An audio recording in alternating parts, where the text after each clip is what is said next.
Ya, Oke, oke. Baik, Bismillahirrahmanirrahim. Assalamualaikum warahmatullahi wabarakatuh. Alhamdulillahirrahmanirrahim. Wassalatu wassalamu ala asrofil anbiya'i wal mursalin wa ala alihi washabihi ajma'in.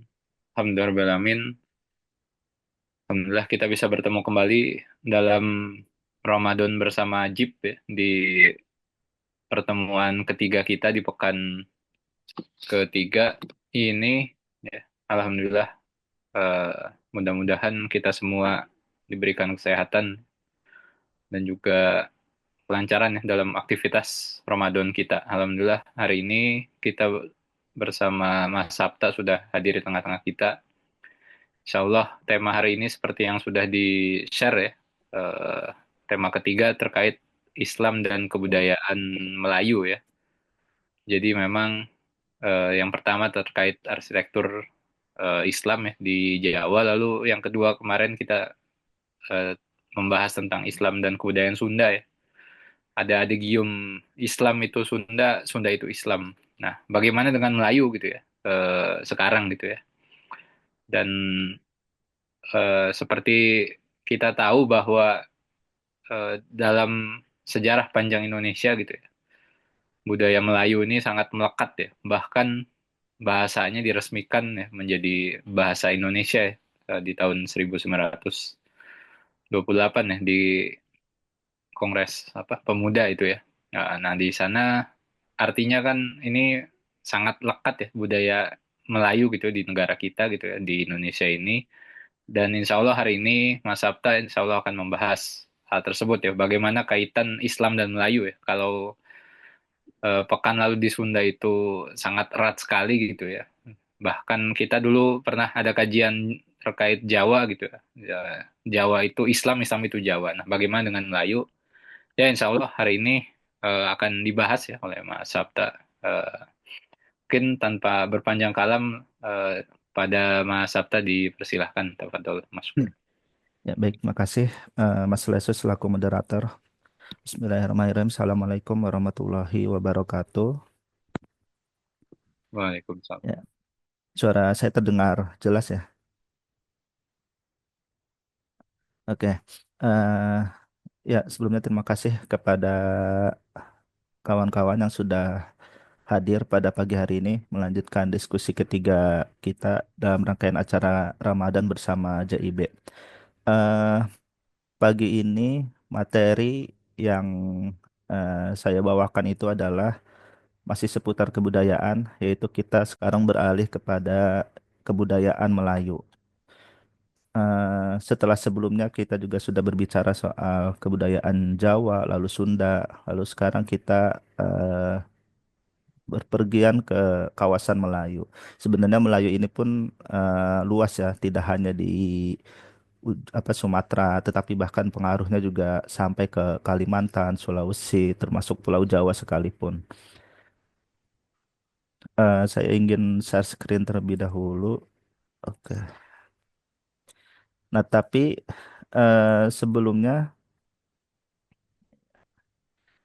pada kesempatan kali ini saya ingin membatasi ya bahwa yang saya bahas aspek dari kebudayaan Melayunya itu adalah penggunaan aksara Jawi dan bahasa Melayu. Karena kalau kita berbicara soal kebudayaan itu kan sebenarnya sangat luas sekali. Apalagi Melayu itu pun sebenarnya juga sangat banyak ragamnya sekali ya. Ada Melayu Riau, nanti Melayu yang di Kepulauan Malaya berbeda lagi gitu. Nah, pada pagi hari ini yang ingin kita diskusikan itu adalah di sini saya batasi tentang bagaimana pengaruh Islam itu terhadap perkembangan bahasa Melayu dan penggunaan aksara Jawi. Nah, mengapa hal ini penting? Karena bahasa Melayu itu adalah bahasa yang kemudian menjadi pondasi dari bahasa Indonesia, bahasa nasional yang berhasil menjadi eh, bahasa persatuan ya yang menyatukan rakyat Indonesia yang mana dideklarasikan pada 1928 sehingga rakyat Indonesia itu memiliki satu alat komunikasi yang sama yaitu bahasa Indonesia. Nah, bahasa Melayu berperan besar dalam pembentukan bahasa Indonesia itu. Pada zaman sekarang banyak ya pandangan-pandangan yang kemudian melupakan peran bagaimana Islam itu sangat berperan penting terhadap perkembangan bahasa Melayu. Begitupun banyak juga pandangan-pandangan yang kemudian mencoba eh, mereduksir bagaimana peran bahasa Melayu dalam perkembangan bahasa Indonesia. Misalkan dalam sebuah berita ya beberapa tahun lalu ada sebuah berita bagaimana Menteri Pendidikan saat itu yaitu Nadiem Makarim dia berpendapat bahwa bahasa Indonesia itu tidak sama dengan bahasa Melayu dan bahkan berbeda dengan bahasa Melayu sehingga seolah-olah komentar dia mengecilkan bagaimana bahasa Melayu itu perannya terhadap bahasa Indonesia. Memang konteks komentar dia ini tentu ada kepentingan politik ya kan, persaingan antara Indonesia dengan Malaysia. Konteksnya ketika itu adalah bagaimana Malaysia kemudian mengajukan bahasa Melayu sebagai bahasa resmi ASEAN. Tetapi kata Pak Menteri kita waktu itu bahwa bahasa Indonesia lah yang lebih layak dibandingkan bahasa Melayu. Jadi komentar dia itu seolah-olah bahwa ya bahasa Melayu itu hanyalah bagian dari bahasa Indonesia. Jadi seolah-olah perannya hanya sebagai salah satu pengisi dari bahasa Indonesia itu. Jadi bahasa Indonesia ini adalah sebuah bahasa yang baru, sebuah bahasa yang kemudian berbeda dengan bahasa Melayu. Padahal sebelum 1928 sendiri ya sebelum dikenal istilahnya Indonesia ya bahasa yang kita gunakan ini ya dikenalnya sebagai bahasa Melayu meskipun ketika itu ya sudah tercampur dengan kosakata bahasa lain entah dari India, dari Arab, dari Cina gitu kan ya tapi disebutnya bahasa Melayu gitu sebelum ada istilah bahasa Indonesia. Nah, kemudian ada juga beberapa pendapat peneliti ya, misalkan dalam karyanya Josh McDornan Kahin itu, dia mengatakan bahwa unsur pemersatu nasionalisme Indonesia itu ada dua hal yang penting. Yang pertama itu adalah eh, monolitiknya penduduk Indonesia, yang mana mayoritas beragama Islam. Yang kedua itu adalah adanya bahasa Melayu sebagai bahasa lingua franca. Jadi kata Jas McDonan Kahin, Indonesia itu mudah bersatu, tidak tersekat-sekat antar kesukuan. Salah satunya adalah karena itu tadi masyarakat Indonesia itu mayoritas beragama Islam, di mana Islam berhasil menghapus sekat-sekat kesukuan itu. Nah, yang kedua kata Jas McDonan Kahin adalah pemersa Nah, bentar itu katanya jam 10 bentar. Sekarang jam berapa? Jam 9.45. Ya. Dan yang kedua, kata Jas McDonald Kahin itu pemersatunya adalah adanya lingua franca, yaitu bahasa Melayu yang digunakan oleh masyarakat di Kepulauan Nusantara, sehingga itu bisa menjadi bahasa pemersatu. Namun, yang perlu diperhatikan dari pendapat Jas McDonald Kahin dalam bukunya ini adalah di mana eh, Josh Kahin ini dia tidak membahas bagaimana perkembangan bahasa Melayu bisa tersebar ke seluruh kepulauan Nusantara dan diterima oleh masyarakat di setiap kepulauannya itu sebenarnya ada peran Islam di dalamnya. Tetapi itu tidak dibahas oleh Josh McDornan Kahin ini. Justru dia berpendapat yang berhasil menjadikan bahasa Melayu itu sebagai bahasa resmi masyarakat itu seolah-olah hanyalah peran kolonial Belanda. Nah, pendapat yang sama juga kemudian dikemukakan oleh Hilmar Farid. Ini dia sejarawan yang pada periode lalu juga sempat menjadi Dirjen Kebudayaan ya, Kementerian Pendidikan dan Kebudayaan. Nah, ini dalam skripsinya yang diterbitkan oleh komunitas Bambu yang judulnya Perang Suara, eh, Pak Hilmar Farid ini juga kurang lebih berpendapat yang sama bahwa bahasa Melayu itu mungkin sudah ada pada masa kuno, tetapi kemudian dia melengkapi penjelasannya langsung kepada masa kolonial, seolah-olah tidak ada peran bagaimana proses Islamisasi dalam perkembangan bahasa Melayu. Jadi dari munculnya pada zaman kuno Hindu-Buddha bahasa Melayu digunakan untuk bahasa pasar, lalu dia langsung loncat kepada masa kolonial, di mana pemerintah kolonial itu melakukan standarisasi dan kodifikasi bahasa Melayu untuk digunakan dalam urusan administrasi penduduk. Ya memang betul ada peran pemerintah kolonial dalam melakukan standarisasi dan proses latinisasi bahasa Melayu. Tetapi sebelum pemerintah kolonial itu datang dan melakukan proses standarisasi, sebenarnya ada proses ketika masa Islamisasi itu. Nah, itu juga luput dari penjelasan Pak Hilmar Farid ini. Nah, bagaimana peran proses Islamisasi dalam perkembangan bahasa Melayu itulah yang pada pagi hari ini akan kita diskusikan. Sebagaimana tadi sudah saya singgung ya, bahwa bahasa Melayu itu memang sebenarnya bahasa yang sudah cukup lama ada di Kepulauan Nusantara. Bahkan itu sudah ada sejak masa Sriwijaya.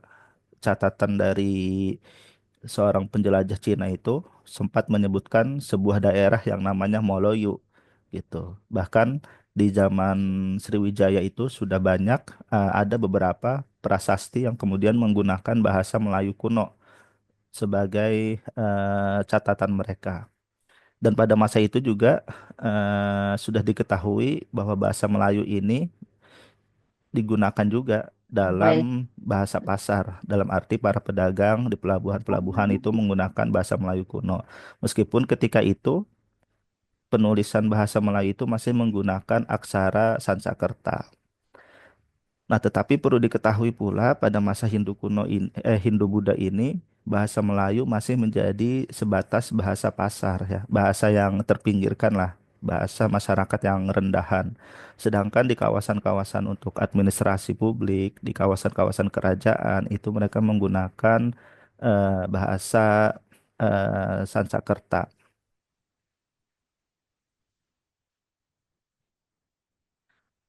Nah, kalau menurut Profesor Alatas, dia mengatakan bahwa meskipun nama Melayu itu sudah ada, tetapi istilah Melayu itu sendiri belum dijadikan identitas etnis atau kawasan tertentu secara luas. Jadi meskipun istilah itu sudah ada ya pada masa Hindu-Buddha, pada masa Kerajaan Sriwijaya, tetapi itu istilah yang belum dikenal luas oleh masyarakat.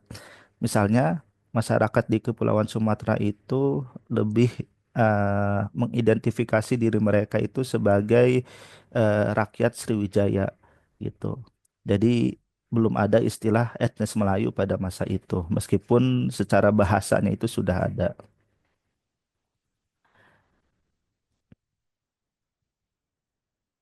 Kita lanjut aja. Nah,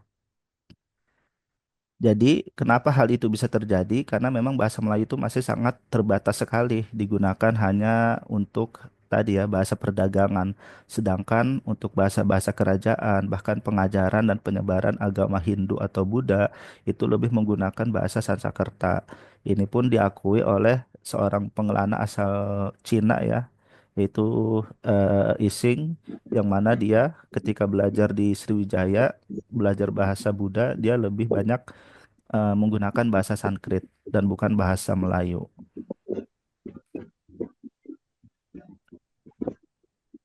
Nah, lalu kapan proses bahasa Melayu itu bisa tersebar luas dan lebih diterima oleh masyarakat?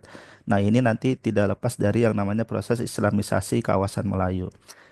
Islamisasi kawasan Melayu itu memiliki banyak teori ya. Ada yang menyebutkan dari India, dari Arab, Cina, Persia, dan jalur-jalur lainnya. Tetapi sebenarnya kalau kita simpulkan, ada dua hal yang tidak dapat dibantah atau memiliki kesamaan dari seluruh teori-teori itu. Yang pertama itu adalah besarnya pengaruh Arab, dan yang kedua adalah besarnya pengaruh kelompok Sufi atau tasawuf dalam penyebaran Islam di kawasan Melayu atau Nusantara ini. Jadi meskipun jalurnya itu ada yang dari India, ada yang dari Cina, ada yang dari Persia, tetapi yang membawa itu adalah orang-orang Arab. Karena orang-orang Arab itu kan juga berdagang berkeliling ke berbagai kawasan ya. Ada yang ke Cina, ada yang ke India. Mereka mendirikan pemukiman di sana gitu. Meskipun tentu terbawa juga beberapa kebudayaan atau tradisi dari masing-masing wilayah itu. Tetapi yang paling besar pengaruhnya itu adalah pengaruh dari orang-orang Arab. Begitupun kelompok Sufi atau tasawuf ini juga memiliki peran besar. Nah, dari mereka inilah yang kemudian nanti mengadopsi bahasa Melayu untuk digunakan dalam proses dakwah Islam. Nah, makanya kata Profesor Jajat Burhanuddin dalam karyanya Ulama dan Kekuasaan, dia mengatakan bahwa perkembangan bahasa Melayu jadi lingua franca ini itu bermula di Kerajaan Samudra Pasai, yaitu kerajaan Islam yang paling awal di kawasan Sumatera. Kenapa? Karena pada masa Samudra Pasai inilah dia kemudian mewarisi bahasa Melayu dan menjadikannya sebagai bahasa resmi istana, yang mana pada masa-masa sebelumnya itu belum pernah terjadi. Kerajaan-kerajaan Hindu-Buddha yang ada ketika itu, seperti Sriwijaya, lebih mengadopsi bahasa Sanskerta. Nah, baru pada masa Samudra Pasai inilah kemudian bahasa Melayu digunakan sebagai bahasa resmi istana dan bahasa resmi untuk pengajaran agama Islam. Nah, hal ini kemudian dampaknya membuat perbendaharaan kata bahasa Melayu itu menjadi semakin tinggi dan kompleks. Jadi bahasa Melayu yang kuno, yang tadinya sederhana, itu kemudian mulai ditambahkan berbagai macam kosakata baru, terutama dari bahasa Arab. Lalu kenapa bahasa Melayu ini dipilih untuk menyebarkan dakwah Islam? Nah, menurut Profesor Alatas dalam bukunya Islam dalam Sejarah dan Kebudayaan Melayu itu setidaknya ada dua alasan kenapa bahasa bahasa Melayu ini dipilih oleh para pendakwah Islam ketika itu untuk menyebarkan ajaran agamanya. Yang pertama itu karena adanya kesamaan antara bahasa Melayu dengan bahasa Arab masa pra-Islam. Kesamaannya itu adalah pertama sama-sama sudah menjadi lingua franca, dan yang kedua kedua bahasa ini belum digunakan oleh agama lain untuk menjelaskan ajaran-ajaran agama mereka, terutama yang mengandung unsur metafisika. Karena eh, agama Hindu dan Buddha itu kan untuk menyebarkan ajaran agama mereka menggunakan bahasa Sanskerta, ya kan? Atau kalau di Jawa menggunakan bahasa Jawa kuno gitu. Jadi bahasa Melayu itu belum pernah digunakan oleh agama manapun di Nusantara untuk menyebarkan agama. Nah, itulah kesamaannya. Makanya lebih mudah untuk menggunakan bahasa Melayu karena bahasa Melayu itu masih bisa dimasukkan berbagai macam kosakata-kosakata baru yang kemudian memuat unsur-unsur kunci baru yang sesuai dengan ajaran Islam. Misalkan seperti konsep Tuhan, konsep Nabi, konsep Wahyu itu kosakata-kosakata itulah yang kemudian dimasukkan ke dalam bahasa Melayu. Nah, yang kedua kesamaannya itu adalah karena bangsa Arab dan bangsa Melayu pra-Islam ini juga sama-sama bangsa pedagang yang menyebarkan pengaruhnya dengan mudah. Karena melalui jalur-jalur perdagangan inilah kemudian bahasa Melayu bisa tersebar luas ke berbagai kepulauan yang ada di kawasan Nusantara. Makanya bahasa Melayu itu bahkan bisa tersebar hingga ke Maluku, ke Sulawesi, Nusa Tenggara, dan kepulauan-kepulauan lainnya dari barat ke timur Nusantara melalui jalur perdagangan. Dan ini proses ini terjadi seiring dengan proses Islamisasi.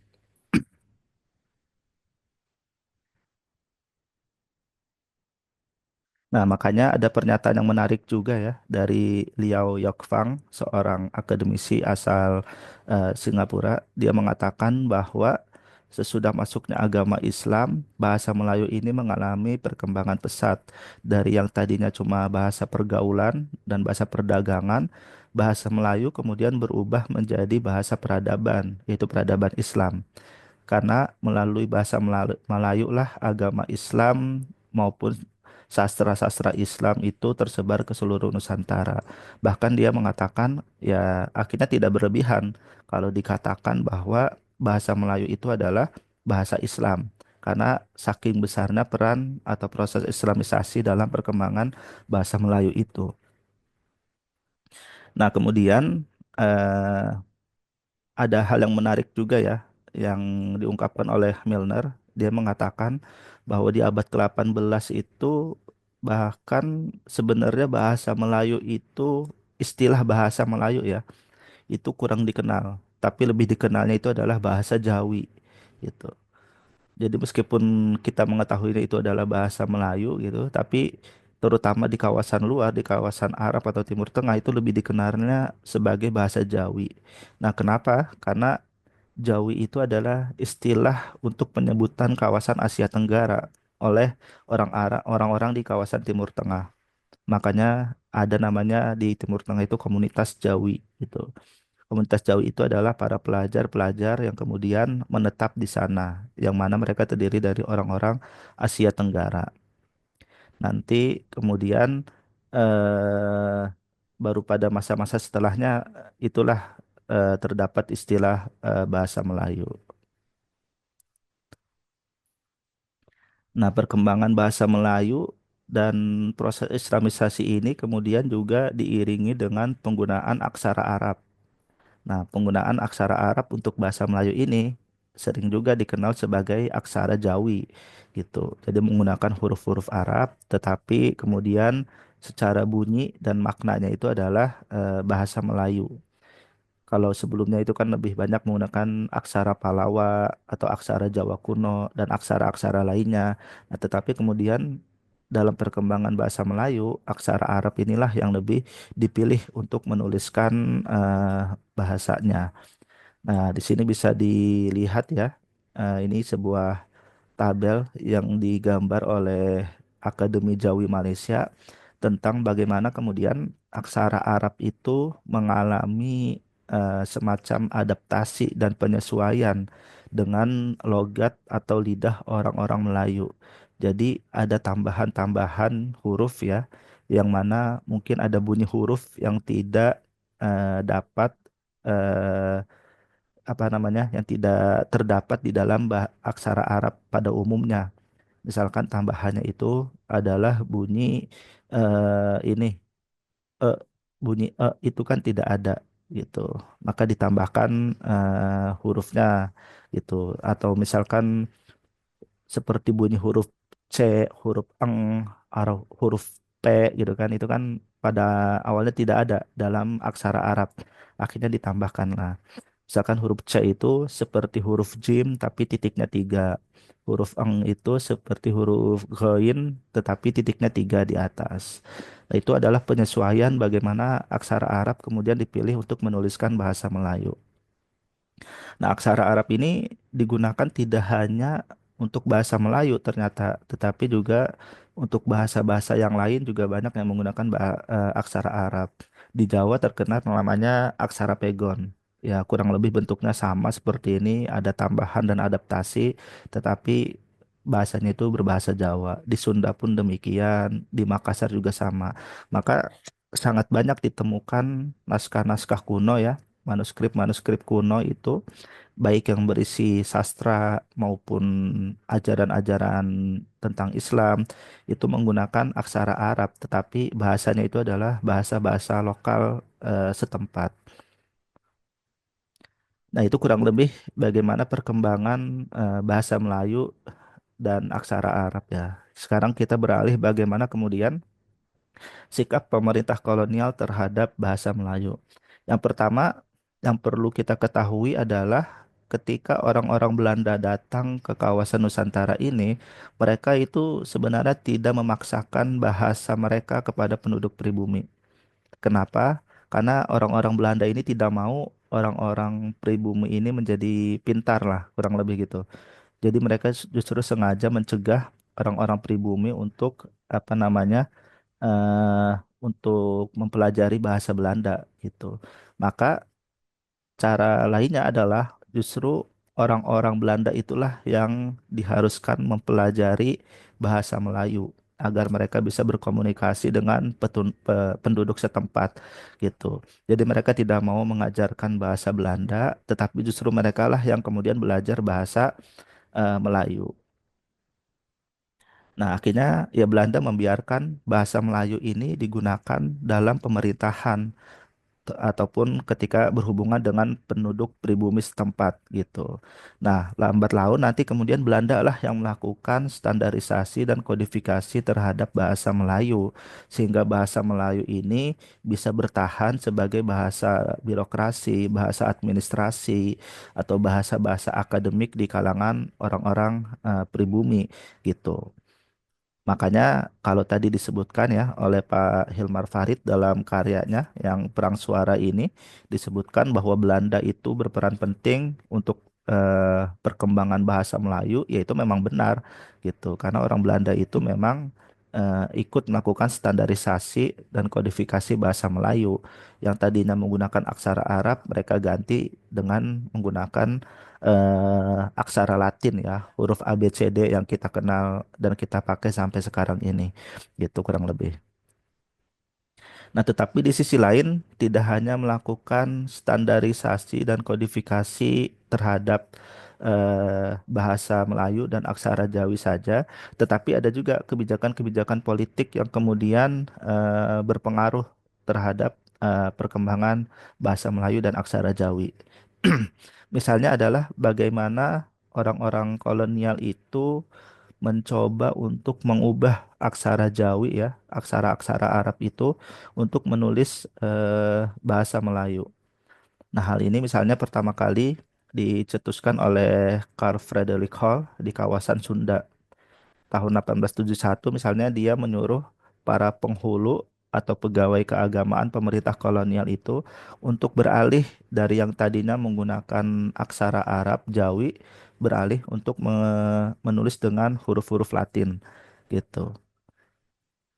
Nah, selain itu juga pemerintah kolonial berperan untuk meminggirkan berbagai macam karya-karya kesusastraan yang berbau Islam gitu. Misalkan kayak KF Hall itu dia memiliki teman namanya Kiai Hasan Mustafa yang mana sebenarnya seorang ulama Sunda dan sekaligus penghulu. Nah, Hasan Mustafa ini kebetulan dia banyak menulis karya dalam berbagai bidang, bidang keagamaan maupun kesastraan Sunda gitu. Tetapi kemudian yang disebarkan oleh Carl Friedrich Hall ini hanyalah karya-karya sastra Sunda yang kemudian tidak ada hubungannya dengan Islam. Di kawasan Melayu Riau pun hal yang sama juga terjadi demikian. Pemerintah kolonial misalnya eh, mempublikasikan karya-karya Raja Ali Haji terkait dengan bahasa ataupun sastra gitu. Tetapi di sisi lain juga menyembunyikan karya-karya sastra Raja Ali Haji yang memiliki substansi keislaman yang kuat gitu. Jadi berbagai macam karya sastra, karya-karya ulama yang punya nafas Islam yang kuat itu coba disembunyikan. Di sisi lain, pemerintah kolonial ini mencoba mengangkat karya-karya sastra lokal yang lebih memuat unsur-unsur kebudayaan pra-Islam gitu. Misalkan eh, di Jawa pasca Perang Diponegoro mereka juga mendirikan lembaga Javanologi ya, yang mana itu tugasnya adalah untuk meneliti kebudayaan-kebudayaan pra-Islam, kebudayaan Hindu-Buddha ya. Yaitu mereka meneliti tentang candi-candi, mereka meneliti manuskrip-manuskrip Hindu-Buddha gitu kan. Bahkan ada beberapa manuskrip yang kemudian mereka buat baru seolah-olah itu memuat nilai-nilai kebudayaan Jawa yang asli gitu kan. Nah, kurang lebih di Melayu pun dilakukan hal yang sama gitu. Nah, nanti juga yang berpengaruh itu adalah dengan adanya kebijakan politik etis yang mana menghendaki asosiasi kebudayaan. Kalau tadi politik bahasa itu lebih menekankan pada pengangkatan kebudayaan lokal pra-Islam. Nah, kalau politik etis ini itu lebih menekankan pada asosiasi dengan kebudayaan Barat, salah satunya melalui pendidikan. Jadi melalui pendidikan itulah nanti kemudian anak-anak pribumi yang sekolah di sekolah modern ya itu mereka mulai dijauhkan dari karya-karya sastra yang berunsurkan keislaman. Di sisi lain mereka diajarkan karya-karya sastra yang bernuansakan lebih modern, terutama karya-karya sastra dari Eropa. Maka nanti pada abad ke-20 kita melihat hasilnya bagaimana kesusastraan Melayu itu tidak lagi dianggap hal yang berpengaruh di kalangan elit pribumi gitu. Maka kata Pak Aji Prosidi, salah satu pengamat sastra Indonesia gitu, dia mengatakan bahwa pada masa abad ke-20, pada akhirnya sastra Indonesia modern lebih banyak berkembang dipengaruhi Barat gitu. Karena akibat pengaruh pendidikan yang dibawa oleh pemerintah kolonial. Kita juga bisa melihat hasilnya misalkan pada tahun 1930-an ketika terjadi polemik kebudayaan ya. Itu polemik kebudayaan itu adalah sebuah diskusi yang dilakukan oleh beberapa tokoh budayawan pada tahun itu. Di antaranya ada Sultan Takdir Ali Syahbana, ada Ki Hajar Dewantara, Supomo, dan lain-lain. Itu terdiri dari dua pihak ya. Pihak pertama yaitu Sultan Takdir Ali Syahbana mengatakan bagaimana kebudayaan Indonesia termasuk bahasa, tradisi dan sebagainya itu adalah sebuah kebudayaan modern, sebuah kebudayaan baru yang terlepas sepenuhnya dari kebudayaan-kebudayaan kuno. Jadi kalau kata Sultan Takdir Ali Syahbana saat itu, kalau ingin menjadi Indonesia, ya mereka harus melepas kemelayuannya, kejawaannya dan sebagainya macamnya dan menatap ke depan. Ke depan itu maksudnya adalah kepada kebudayaan-kebudayaan Barat yang lebih modern. Nah, di sisi lain, pihak lawannya itu ada di antaranya Ki Hajar Dewantara mengatakan bahwa untuk menjadi Indonesia itu tidak boleh terlepas dari akar tradisi ataupun kebudayaan di masa lalu. Tetapi yang mereka lihat dari masa lalu itu adalah masa lalu yang terjadi pada masa pra-Islam, artinya kebudayaan-kebudayaan Hindu-Buddha. Jadi dari dua pihak ini sama-sama kemudian mulai menegasikan peran Islam dalam pembentukan kebudayaan maupun dalam perkembangan bahasanya. Nah, makanya para pujangga baru, budayawan maupun sastrawan yang hadir pada masa itu lebih banyak memperlihatkan nuansa sastra yang lebih modern dan berkiblat terhadap Barat.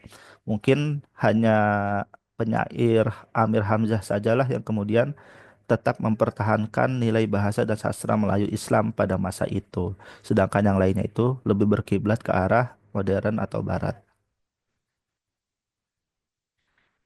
Nah, ini juga ada sebuah pernyataan yang menarik ya dari Prof. Abdul Hadi WM.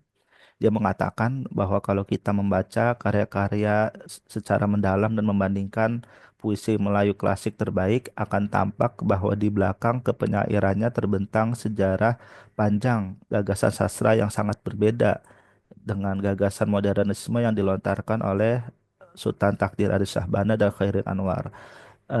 Kenapa hal itu bisa berbeda? Karena perbedaan itu tercermin dalam gambaran sistem dunia atau Western Sound atau worldview-nya dan wawasan estetik yang mendasari sistem sastra masing-masing. Jadi bukan hanya semata-mata disebabkan karena beda pengalaman atau latar belakang sosial saja, tetapi juga karena perbedaan agama dan kebudayaan. Karya-karya Melayu klasik yang selama lebih 2 abad juga menjadi model dan sumber ilham kesusastraan bercorak Islam di daerah Nusantara lain seperti Jawa dan Sunda. Bahasa yang digunakan sebagai medianya pula dijadikan asas dan merupakan asal-usul bahasa persatuan bangsa kita, yakni bahasa Indonesia.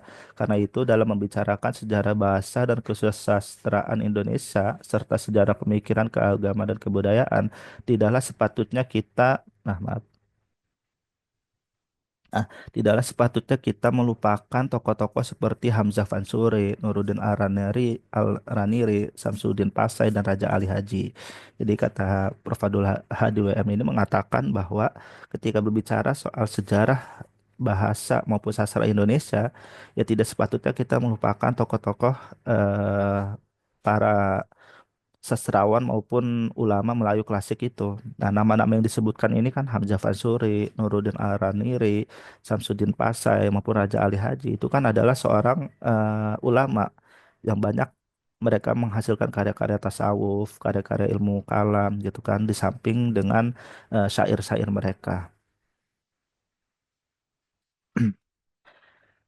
Nah, karena adanya proses peminggiran dan apa istilahnya pembaratan ya kebudayaan Indonesia itu akhirnya nanti terjadi yang namanya latinisasi dan deislamisasi bahasa. Ya, latinisasi itu tentu merubah tulisan ya dari yang tadinya menggunakan aksara Arab menjadi aksara Latin. Nah, kalau kata Kevin Fogg, sejarawan asal Oxford, Inggris, dia mengatakan setidaknya hingga tahun 20-an Muslim di Indonesia dari kalangan kelas bawah itu sebenarnya lebih mengenal aksara Jawi ketimbang aksara Latin gitu. Jadi yang mengenal dan bisa membaca aksara Latin pada masa itu hanyalah kaum intelektual yang pernah sekolah modern atau sekolah yang didirikan oleh Belanda. Itu sedangkan masyarakat di kalangan bawah itu lebih mengenal aksara Arab itu atau aksara Jawi pada tahun 1920-an. Makanya ketika dulu misalkan ada yang mengatakan ya bahwa rakyat Indonesia itu buta huruf, sebenarnya yang dimaksud buta huruf itu adalah buta huruf Latin gitu. Karena mereka memang lebih mengenal huruf Arab atau huruf Jawi. Nah, bukti bagaimana aksara Jawi atau aksara Arab ini berpengaruh terhadap masyarakat Indonesia misalkan sampai tahun 1952 ya. Tahun 1952 itu di mata uang Indonesia itu masih ada ukiran aksara Jawinya. Misalkan di dalam uang tahun 52 ya yang dikeluarkan oleh pemerintah ini uang 50 sen. Di bagian belakangnya itu ada gambar Pangeran Diponegoro. Jadi namanya itu ditulis dengan dua aksara ya, aksara Latin Diponegoro dan aksara Arab yang juga bertuliskan Diponegoro. Nah, tetapi nanti di tahun 55 tulisan aksara Arab itu sudah dihapus di dalamnya. Lalu apa dampak dari perubahan atau standarisasi bahasa Melayu atau bahasa Indonesia ini dan apa pengaruh dari perubahan latinisasi ini? Nah, kalau menurut Kevin Fogg lagi bahwa pengaruhnya itu akhirnya hal ini mengubah orientasi politik masyarakat Indonesia gitu. Jadi tahun 50-an itu ketika pada masa demokrasi liberal salah satu yang mempengaruhi melemahnya kekuatan politik Islam kata Kevin Fogg itu ya karena ini tadi adanya perubahan proses latinisasi bahasa Indonesia. Karena dengan adanya proses latinisasi ini, akhirnya kekuatan pemimpin Muslim tradisional itu di lingkungan birokrasi dan pemerintahan menjadi berkurang. Orang-orang yang menduduki pemerintahan, menjadi pejabat atau mengisi birokrasi itu adalah orang-orang yang kemudian hanya bisa memahami bahasa Latin. Sedangkan pemimpin Muslim tradisional yang ketika itu kebanyakan hanya masih memahami aksara Jawi itu kemudian mulai tersingkirkan. Nah, di sisi lain ada juga pernyataan dari Hamka ya yang mengatakan bahwa karena adanya proses latinisasi bahasa Indonesia ini akhirnya terjadi kesenjangan yang melebar antara bahasa Indonesia dengan bahasa Arab. Akhirnya menjadi hambatan yang besar bagi orang Indonesia untuk belajar bahasa Arab atau mempelajari teks-teks klasik gitu. Jadi kalau kata Hamka, akhirnya ya menjauhkan masyarakat Indonesia semakin jauh dari jiwa Islamnya. Kurang lebih seperti itu.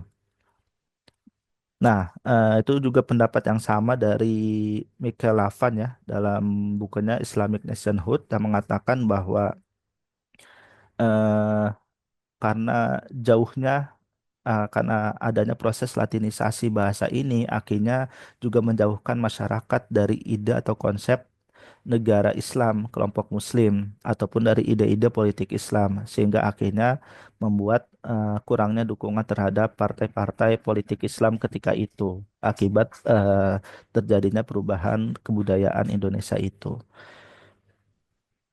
Ya, jadi mungkin itu saja ya singkat dari saya. Selanjutnya mungkin kita bisa lebih diskusi dan tanya jawab saja. Ini dua slide terakhir adalah beberapa referensi yang kemudian saya gunakan dalam menyusun materi pada pagi hari ini ya. Itu mungkin saya kembalikan lagi kepada moderator. Ya, terima kasih Mas Sabta. Alhamdulillah. Hari ini kita membahas terkait Islam dan budaya Melayu ya, dan lebih khususnya lagi terkait aspek bahasa dan aksara. Mungkin eh, kita buka sesi diskusi ya. Dipersilahkan kalau dari kawan-kawan semua yang ingin berdiskusi terkait tema hari ini, Islam dan kebudayaan Melayu. Dipersilahkan kalau ada bisa langsung ya, ataupun via chat, dipersilahkan.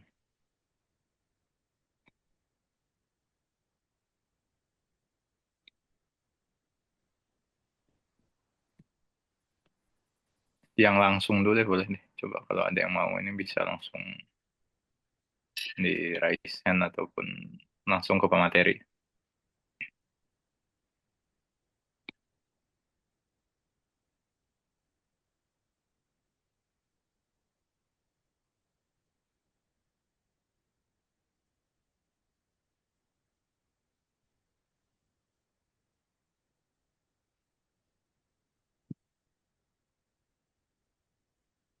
Ada kira-kira yang ini tuh.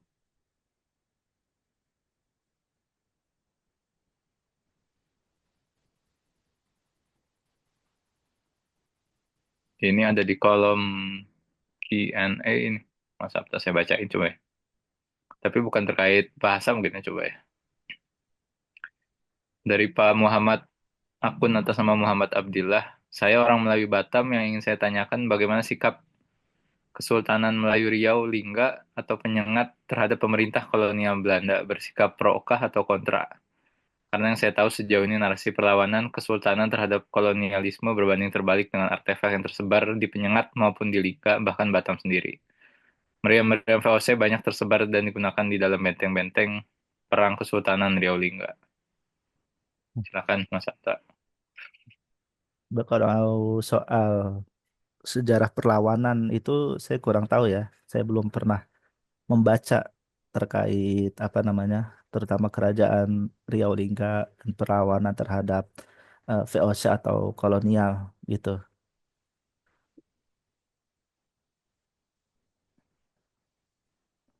Jadi Baik, ya mohon maaf nih buat Pak Muhammad Abdillah, saya belum bisa menjawab gitu karena saya belum terlalu mendalami ya kalau untuk terkait perlawanan-perlawanan terhadap VOC atau kolonial di kawasan dunia Melayu.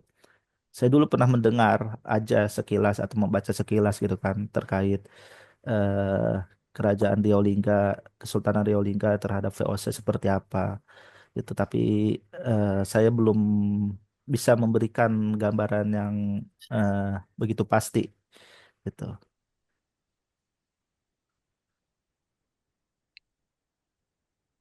baik. Ada lagi yang ingin ditekan mungkin secara langsung? Mungkin dari yang orang Melayu mungkin ya bisa disampaikan mungkin.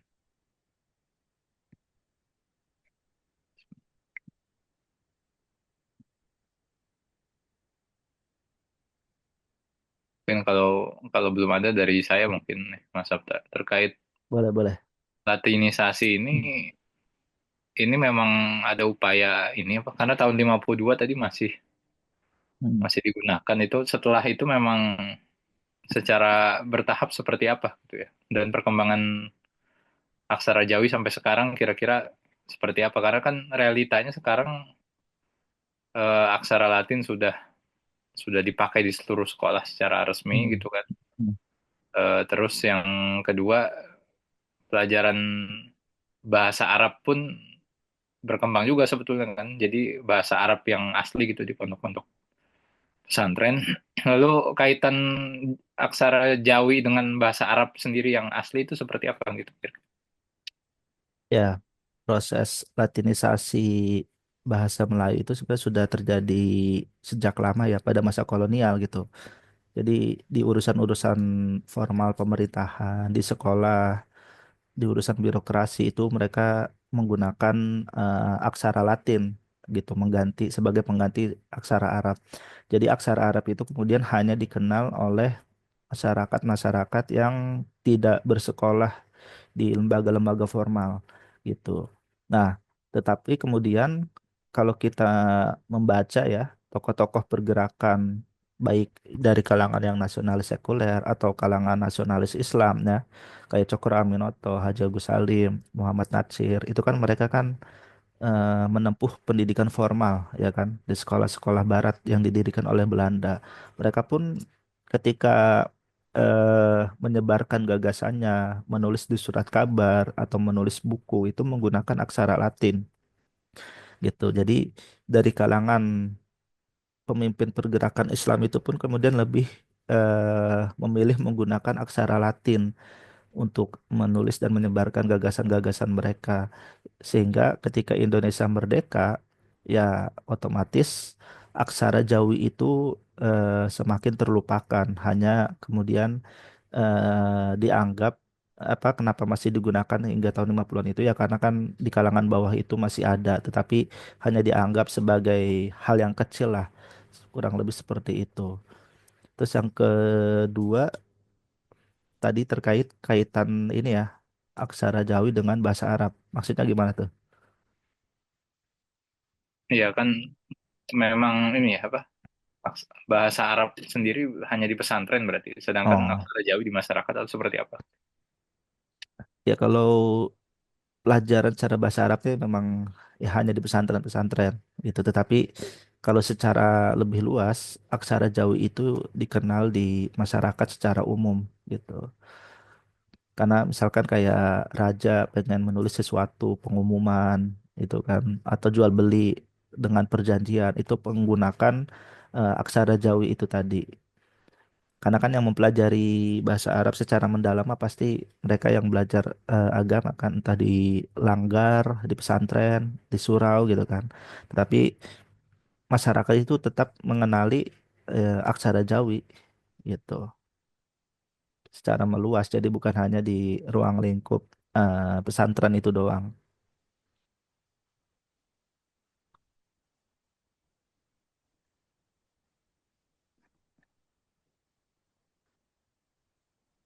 Baik, eh,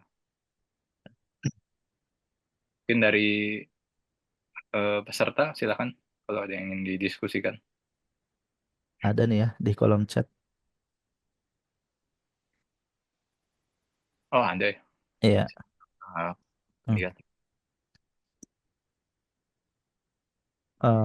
Oh ini dia pribadi ke saya sih. Jadi Oh, mungkin nggak kebaca ya. Ini dari Mas Rai pribadi. Pertanyaannya, kondisi Indonesia, khususnya kondisi Islam, berdasarkan sejarah, apakah mengalami kemunduran? Ini mungkin tidak terkait dengan topik diskusi kita ya, tapi saya coba jawab. Apakah kondisi Islam di Indonesia berdasarkan sejarah mengalami kemunduran? Saya kira kita harus mendefinisikan dulu ya, yang dimaksud kemunduran itu apa gitu. Karena kalau kita bicara kemunduran itu kan istilahnya kriterianya itu harus jelas. Kemunduran dalam aspek apa gitu. Apa aspek ekonomi? Kalau aspek ekonomi ya umat Islam yang ada hari ini lebih kaya dibandingkan yang masa lalu kan gitu. Lebih banyak artinya yang sekolah ya kan, lebih banyak yang apa namanya secara sosial mulai naik dibandingkan pada masa lalu gitu kan. Kalau dari aspek ilmu pengetahuan, eh, mungkin kalau secara keislaman ya, sebagai ilmu pengetahuan keislaman mungkin bisa dikatakan stagnan atau mungkin mengalami penurunan. Penurunan. Misalkan kalau zaman dulu kita melihat banyak sekali ulama-ulama Islam asal Nusantara yang kemudian berhasil menuliskan karya yang sangat besar ya, karya yang bahkan bisa bertahan hingga hari ini. Misalkan Syekh Nawawi Al-Bantani, Syekh Hamzah Fansuri, Nuruddin Araniri, itu kan karya mereka sudah eh, ratusan tahun tapi bisa eh, digunakan hingga hari ini gitu kan bahkan dianggap penting gitu. Lalu apakah umat Islam hari ini bisa menghasilkan karya yang serupa dengan karya-karya para ulama di masa lalu gitu. Jadi kalau kita bicara dalam perspektif itu ya mungkin kita stagnan atau bahkan mengalami kemunduran gitu. Jadi sebelum kita menyatakan apakah Islam mengalami kemunduran atau tidak, ya kita harus bisa mendefinisikan dulu apa yang dimaksud dengan kemunduran. Yang pasti adalah sebagaimana dijelaskan oleh Profesor Rick Graves bahwa proses Islamisasi itu adalah proses yang tidak berhenti. Itu bahkan hingga hari ini pun ya proses Islamisasi itu kan terus berjalan, kurang lebih gitu.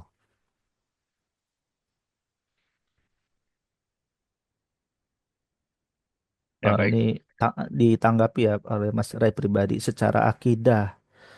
Secara akidah gimana ya bisa mengatakannya? Masalah kita nggak bisa mengukur akidah orang juga. Secara ya kalau kita lihat data itu kan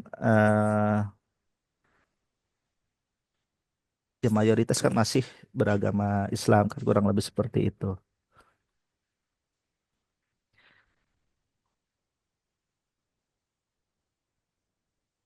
Mungkin bisa baca buku disertasinya ini Ustadz Tiar ya. Yang mana tuh? Nah, yaitu pertarungan secara pemikiran Oh Islam iya gitu ya, kan. iya iya Akidah ya. ada masuk ya sekuler dan lain-lain gitu ya, termasuk Mm. itu. Ya kalau tantangan pemikiran pasti selalu ada sih tiap zaman gitu kan. Bukan hanya zaman modern. Hanya saja mungkin namanya berbeda-beda gitu. Oke, oke. Baik, ini ada 3 pertanyaan seperti yang di chat ya. Pertama Oh, dari iya. akun nama Teddy Andika. Apakah ada periodisasi aksara Melayu? Misalkan periode ini tipenya bagaimana? Nanti zaman setelah berapa tahun seperti apa gitu kah? Apakah bisa dilekatkan dengan periodisasi dakwah? Ada nggak itu kira-kira periodisasi aksara Melayu? Hmm.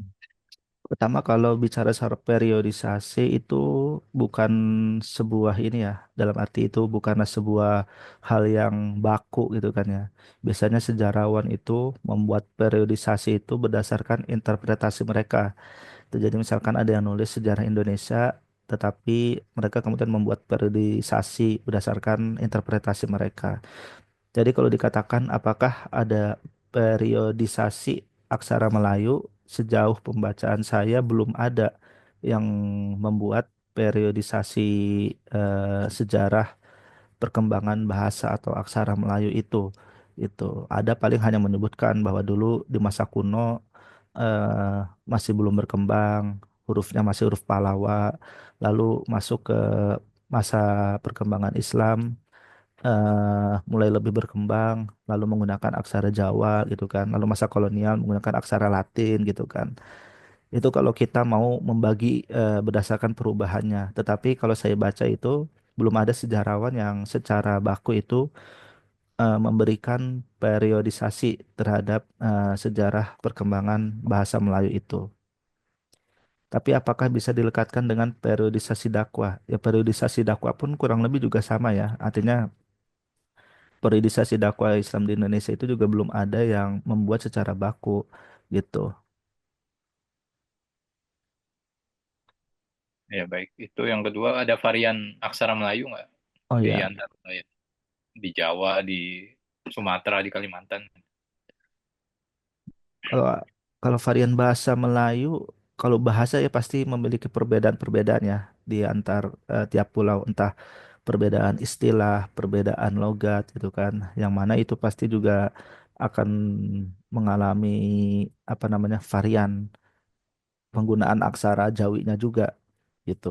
Kalau yang tadi saya contohkan itu kan yang digambar itu kan adalah aksara Jawi yang kemudian banyak digunakan oleh Melayu di Kepulauan Malaya maupun eh, beberapa di kawasan Sumatera ya gitu. Belum lagi kalau nanti kita bicara soal apakah itu bahasa Melayu tinggi atau bahasa Melayu rendah gitu kan. Nah, bahasa Melayu tinggi itu adalah bahasa yang kemudian distandarisasi oleh pemerintah kolonial Belanda, disebutnya bahasa Melayu tinggi itu. Sedangkan bahasa Melayu yang berkembang di masyarakat itu lebih beragam biasanya. Itu biasanya disebut bahasa Melayu pasar atau bahasa Melayu rendah. Baik, Pak Taufik mungkin ada, Pak Teddy, Pak Teddy ada tanggapan boleh? Kalau ada, silakan.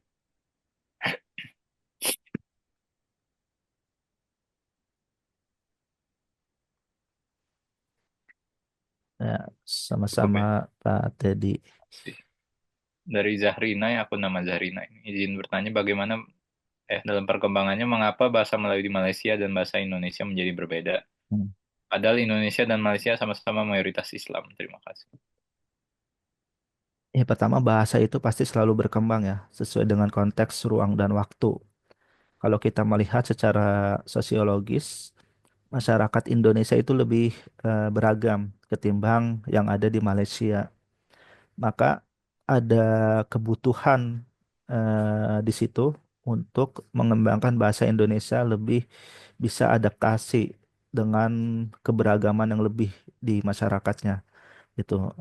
Jadi makanya bahasa Indonesia itu nanti lama-lama memiliki perbedaan dengan yang ada di Malaysia gitu, karena kan bahasa Indonesia bahkan hingga hari ini pun masih selalu diupdate ya, dari kosakatanya, dari tata aturannya dan sebagainya macamnya ya, termasuk pihak otoritas di Malaysia pun ya pasti juga akan melakukan hal yang sama sesuai dengan kebutuhan masyarakatnya itu seperti apa gitu. Jadi melihat perkembangan bahasa ini selain dari aspek sejarah juga bisa dilihat dari aspek sosiologis masyarakatnya gitu. Saya kira sih seperti itu. Jadi eh, yang membedakan itu ya kultur dan kondisi sosial masyarakatnya yang juga berbeda. Ya, jadi saya juga pernah ke Thailand Selatan, itu juga pakai bahasa Melayu ternyata ya. Hmm, Di Patani ya. bandara, di Patani Bandara Hmm, Don Muang namanya kalau nggak salah itu. iya. Ada tulisan, ya pakai Arab Jawi masih sampai sekarang gitu. Sampai Hmm, berapa tahun lalu gitu ya. Berarti kan di Patani seperti masih terjaga itu ya, apa budaya menjaga di bandara itu kan pengumuman-pengumuman, jadi ada iya. bahasa Thailandnya, bahasa apa Arab Jawi sama Latin gitu, itu menarik Hmm. itu sebetulnya. Bahasa bahasa Melayu ya. Ya. Hmm. Nah, di kita malah kan udah Latin semua gitu ya. Ternyata di Patani itu masih ada aksara Jawi ya. Kalau di Malaysia kan kadang ada yang enggak gitu ya. Nah, itu ya. Kita ada lagi dari yang lain mungkin kalau ada yang ingin ditanggapi atau disampaikan, dipersilakan.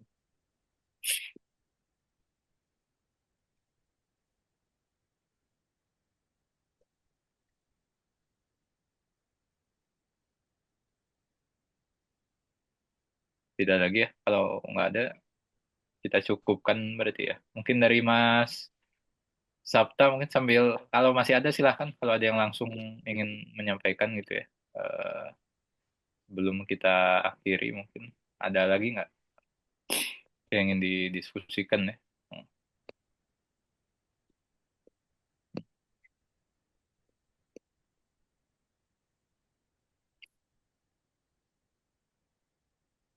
Ya mungkin kalau dari saya terakhir mungkin terkait ini Mas. Memang ada upaya ini ya dari, kan kalau pemerintah kolonial Belanda jelas tadi ya, misalkan tadi disebutkan karya-karya Raja Ali Haji gitu kan, yang Hmm.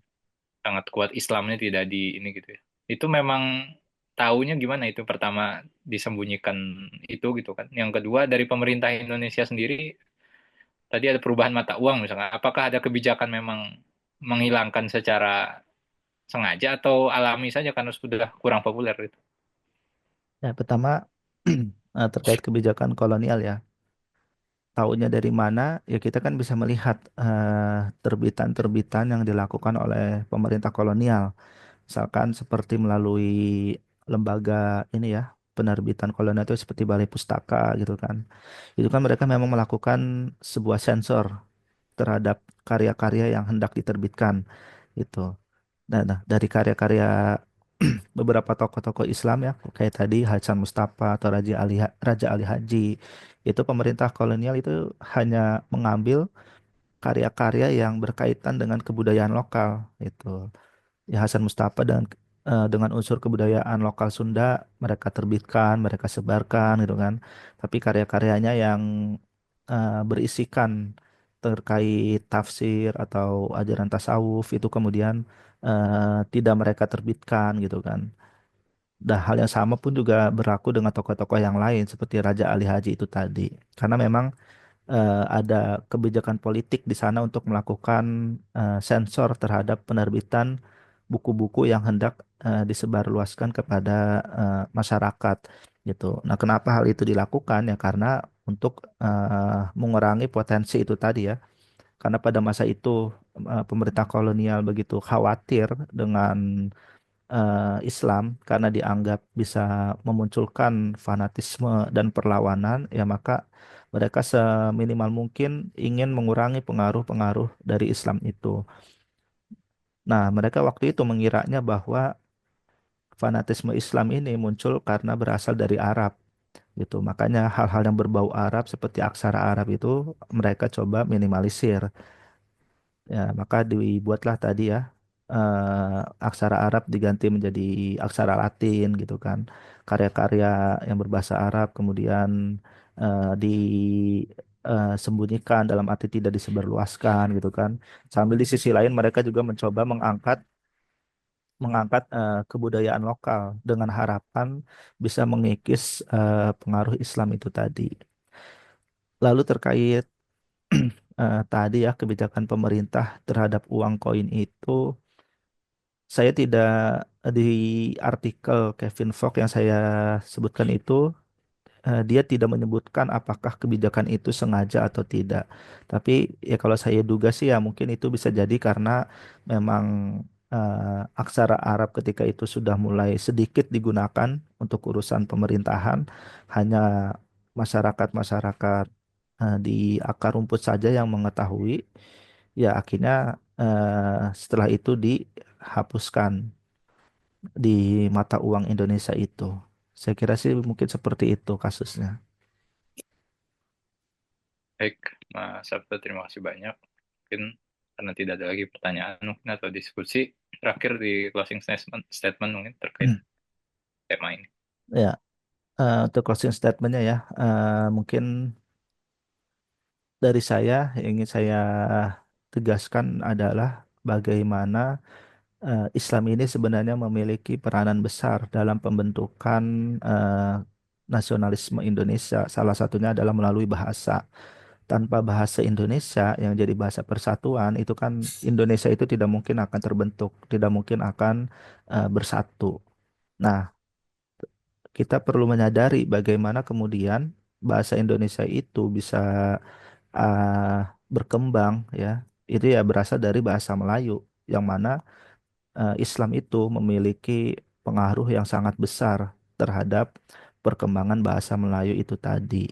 Itu adalah salah satu dari peran besar umat Islam di Indonesia terhadap ya pembentukan nasionalisme Indonesia itu tadi. Yang sayangnya pada hari ini banyak yang mencoba untuk menutup-nutupi ya fakta ini ya sebagaimana tadi di awal saya jelaskan seperti itu. Mungkin itu aja dari saya ya. Mohon maaf apabila ada kesalahan maupun kekurangan selama penyampaian. Semoga ini bisa bermanfaat dan bisa menjadi bahan kajian lebih lanjut lagi baik untuk saya maupun untuk teman-teman semua yang hadir pada pagi hari ini. Terima kasih. Assalamualaikum warahmatullahi wabarakatuh. Waalaikumsalam warahmatullahi wabarakatuh. Terima kasih Mas Sabta atas paparan hari ini ya terkait Islam dan kebudayaan Melayu ya dalam konteks bahasa dan aksara. Gitu. Ya, jadi insya Allah ini pertemuan kita ketiga ya terkait tema Islam dan kebudayaan. Insya Allah masih ada satu lagi ya sebelum Idul Fitri mungkin ya sebelum Lebaran di pekan depan insya Allah akan membahas Islam dan kebudayaan Betawi di Batavia ya zaman kolonialisme ya. Mudah-mudahan peserta di sini bisa hadir juga ya, juga bisa di-share masih posternya gitu ya, dan juga beberapa info ya untuk ke kawan-kawannya di luar bisa supaya bisa bergabung dengan kami. Baik, saya sendiri mohon maaf ya apabila banyak kekurangan. Billahi taufiq walhidayah. Wassalamualaikum warahmatullahi wabarakatuh.